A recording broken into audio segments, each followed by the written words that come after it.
Hi everyone, welcome back!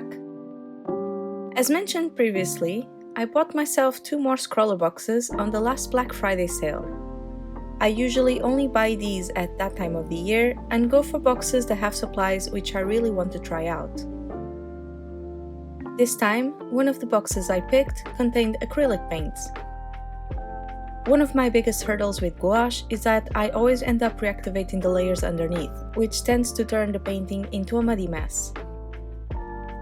I know I could try acrylic gouache, but I figured since I already own 2 tubes of acrylic paints I have never touched, and this box includes 2 primary colors plus a white, I might as well just try acrylic paints anyways and see how I get on with them.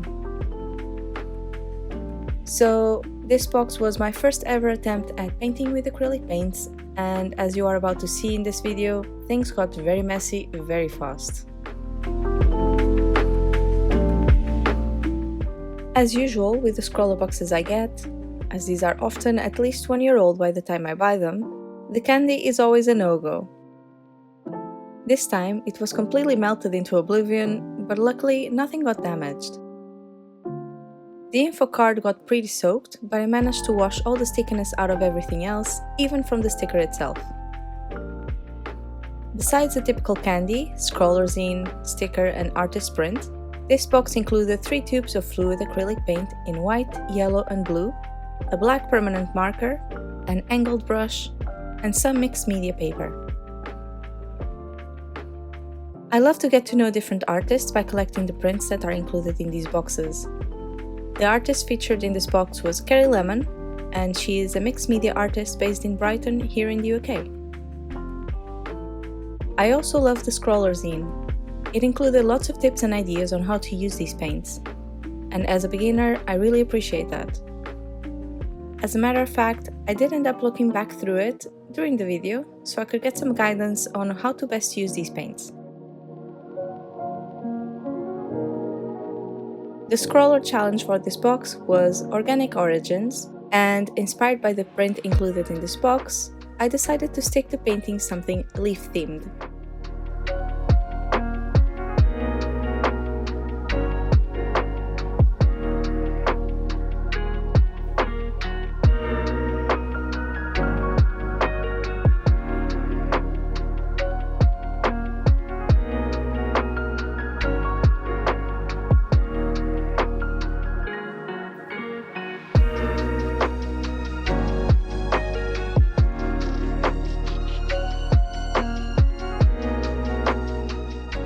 As for the painting process, initially I went straight into swatching and then started squeezing some paint into the paper, trying to draw a leaf with the paint, but things got out of hand pretty fast.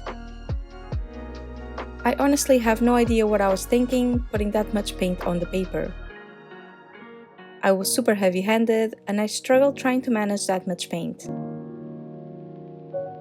In my mind, this leaf was supposed to have a marbling effect of the 3 colors, but I kept overworking the paint on the paper. I'm so used to working with less when it comes to watercolor, and my idea of acrylic paints almost always is that of a chunky painting, that my brain just didn't process the amount of paint I actually put on the paper. Yes, I am aware that there are different textures and thicknesses of acrylic paints, but the paints included in this box are fluid, meaning they are more creamy. They somehow reminded me of gouache, so seriously, I still have no idea why I went on squeezing that much paint out of the tubes. And like gouache though, which cracks when used too thick, acrylic does have the ability to dry without cracking, so I guess I was leaning more into having thicker, chunkier brush strokes showing through. But again, I overworked the paint.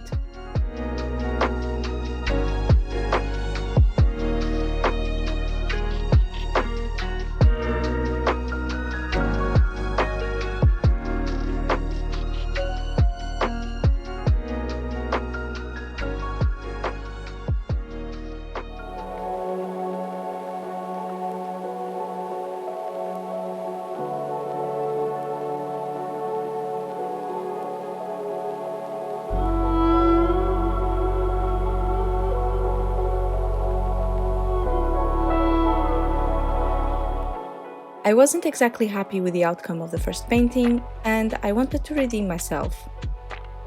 I really didn't want to finish this painting session feeling defeated, so I took another look at the Scrawlr zine to see if there were any other techniques I would like to try, and my eyes got caught on the possibility of creating watercolor effects with these paints. The watercolor artist in me had to give that a go. On the second painting, I was still too heavy-handed with the paints right from the start and had to remove paint as I started blending.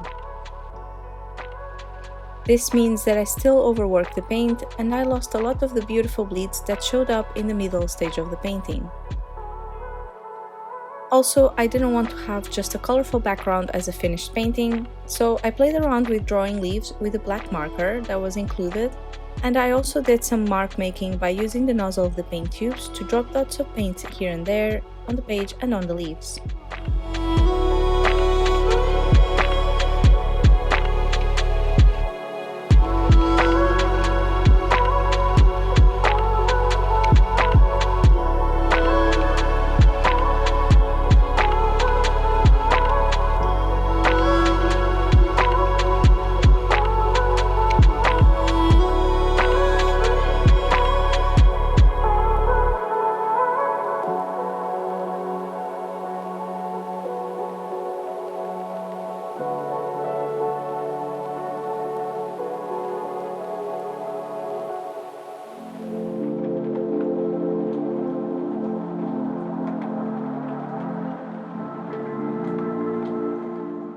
Acrylic paint does dry quite fast, but since I applied it in thick dots and lines, it needed to dry for a lot longer. I ended up leaving my paints to dry overnight and recorded how both the paintings looked the next morning. I do like that there are dimensional textures on both paintings, but this style of painting is so new to me that I'm not exactly sure how I could use these techniques to my advantage. I will most definitely be revisiting acrylic painting again in the future and share with you how it went. I know I must first go through some really ugly paintings until I manage to get used to painting with acrylics, but that is to be expected. I am very interested in getting myself a sketchbook that can handle acrylic paints, so if anyone has any recommendations, please leave a comment down below. I would also love to know if you have any tips and tricks for me as a beginner in acrylic painting.